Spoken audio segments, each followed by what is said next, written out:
Sir Vincent, kamusta po ang paghahanda po ninyo dahil meron na lamang po tayong almost 2 weeks o mahigit isang linggo bago po yung Lenten season natin na inaasahan yung dagsa, lalong-lalo na ng mga beachgoers sa ating mga karagatan na Sir Vincent?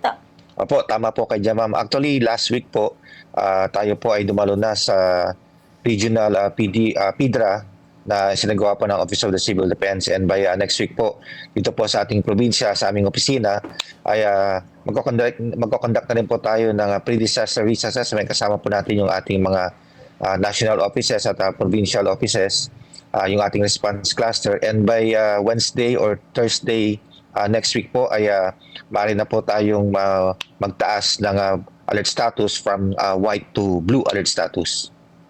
Sir Vincent, kamusta ba? Ano ba yung mayroon na po ba kayong mga plans na ipapatupad? Lalong-lalo na dyan po sa may bahagi po ng Lingayen Beach na isa po sa pinupuntahan kapag sumasapit po ang Lenten season, at idagdag po natin kasi siyempre bakasyon na rin po ng estudyante sa March 31, sir.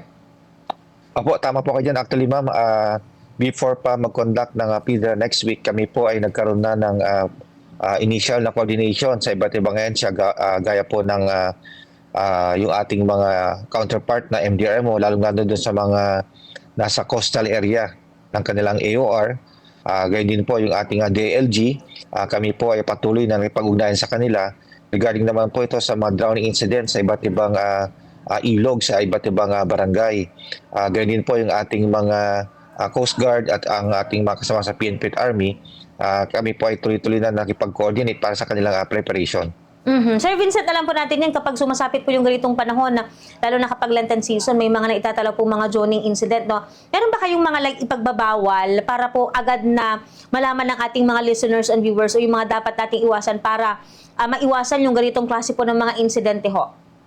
Apo, actually, ma'am, napag-usapan niyan before. Kami po ay nakipag-usap sa DLG. Kung maaari po ay tutukan yung ating mga datos na meron po tayong mga drowning incident sa iba't ibang barangay. Actually po, kami ay nakipag-usap sa kanila na kung maaari pong ipatawag yung ating mga barangay officials, kasi meron na po tayong mga data coming from PNP, from DLG at sa aming opisina, kung ano po yung mga areas na madalas na nagkakaroon po ng drowning incident, na kami po ay nakiusap na ito ay patuloy na tutukan kasama po ang PNP. Actually po, base po sa aming datos na nakalap, mas mataas po yung drowning incident sa ilog kumpara po sa dagat. Kaya yun po yung aming tututukan itong parating na Oplan Semana Santa. Sir Vincent, sa mga nakalipas ba ng mga araw, meron na bang mga naitatala po palang mga mga jellyfish sting sa mga minomonitor po nating mga karagatan? Kasi 'di ba usually kapag itong nararanasan na po natin yung mainit na panahon, yung insidente ay tumataas po, Sir Vincent? Opo, so far wala pa naman po kaming na-monitor o naitala, pero expected po yan, gaya po ng sinabi niyo, pag ganitong panahon at medyo mainit na yung ating panahon, dyan na po nagalabasan yung ating mga jellyfish. So kung meron po tayong mga reported kaagad ng jellyfish sting, agad po namin ipinagbabawal doon sa lugar na yun ang maligo doon sa area.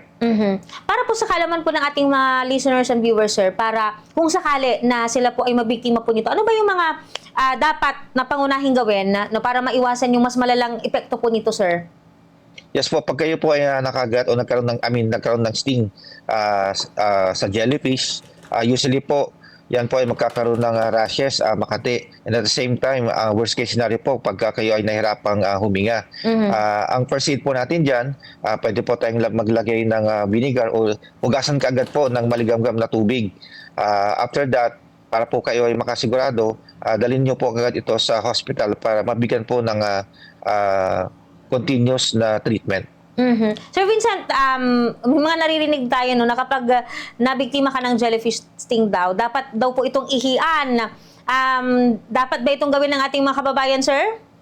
Naku, actually po ma'am, hindi po namin yan ina-advise. Mas ina-advise po namin na hugasan po ito, alisin yung mga sting, and then dalhin na lang po sa hospital para sigurado po. Okay po. Sir Vincent, baka meron po kayong mga paalala, panawagan at nais pong ipabatid sa ating mga tagapakinig sa araw po na ito. Go ahead po, sir. Yes po, kami po ay nakikiusap sa ating mga kababayan. Sana po ay tignan nila yung totoong essence po ng Semana Santa. Ito po yung panahon na tayo ay nagdinilay-nilay, nagkakaroon po ng self-reflection at patuloy na na-improve yung ating relationship sa ating Panginoon. So kami po ay nakikusap din sa ating mga kababayan na yung ating dinadanas na krisis ngayon.